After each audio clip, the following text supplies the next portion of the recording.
Welcome back to another Fraser Virtual Museum video. My name is Melinda. I'm a teaching artist and historical interpreter here, and today I'm going to share with you some Native American stories. A lot of these stories involve talking animals. So if you're with your pet at home, my question for you is, if your pet could talk, what do you think your pet would be saying right now? Lewis and Clark traveled over 200 years ago on an amazing journey. And if you like to adventure outdoors, you probably have something in common with Lewis and Clark. Their mission was to find waterways and where the rivers would go. They also wanted to meet new Native American cultures and learn who lived in the Louisiana Purchase. And they also wanted to reach the Pacific coast. So the story I'm sharing today comes from a nation called the Teton Sioux. Long ago, a young man saw a young woman in his village, but he was too shy to talk to her. She was the daughter of a chief, and it was well known that she was very proud. Many men had tried to marry her, but she sent them all away. One day, the young man went on a hunting trip. He traveled far away from the village until he was deep in the hills. Finally, night came and he made camp. He was far from home, and the sounds in the night made him feel very lonely. He listened to the creaking of the tree branches, the whistling of the wind, the owls in the night.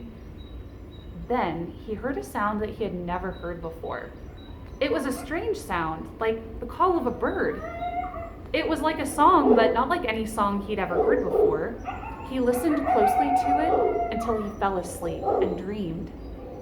In his dream, a red-headed woodpecker came and sang that strange and beautiful song. And then the woodpecker spoke. "Follow me," it said. "Follow me, and I will give you something special. Follow me." When the young man woke up, in the branches of the tree above him sat the red-headed woodpecker. It began to fly from tree to tree, stopping and looking back. The young man followed. Finally, the woodpecker landed on the straight, dead branch of the cedar tree. It began to peck with its beak at that hollow limb, punching a row of holes in it. And just then, a wind came up and blew through the hollow branch. It made the song that the hunter had heard. Now the hunter saw what he should do.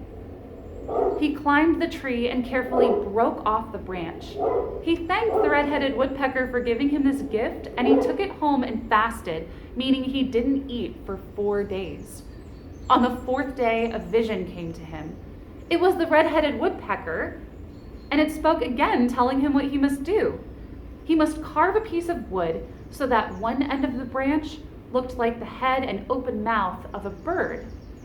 Then he was to add holes down the spine and a mouthpiece at the end. When he blew into that end of the branch and covered the holes with his fingers, he would be able to play that strange and magical song. The hunter did as his vision told him, and when he blew into the flute, it made music. He practiced long and hard, and soon he was able to play the woodpecker's song. Finally, he was ready to visit the young woman he loved. He went and stood behind her lodge and played his best song on the flute. She heard that song and stepped out into the moonlight. She went straight to where the young hunter was playing. And so it was that the young hunter married the chief's daughter. And ever since then, young men who wish to get married have learned to make the cedar flute and play those strange and magical songs. Donahoe, which means that is all.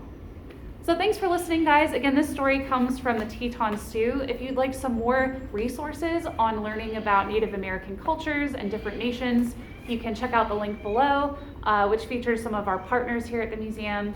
And stay tuned for more stories. We have 2 more coming up.